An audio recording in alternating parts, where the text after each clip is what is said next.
How to add Facebook profile on Instagram bio? Follow this step. First thing first, begin by opening the Facebook app on your phone and make sure you are logged in. Next, tap on your profile icon located at the top left corner. This will take you straight to your profile page. Then right beside the advertise button, you will see a 3 horizontal dots. Simply tap on them. After that, scroll to the bottom of the menu and click on the copy link. This will copy your Facebook profile. Now switch over to the Instagram app. Next, tap on the profile icon at the bottom right. Then tap the edit profile option. Now select the bio section. Furthermore, press and hold the text box.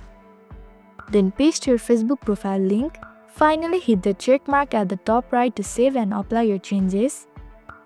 And there you go. Your Facebook profile is now on your Instagram bio.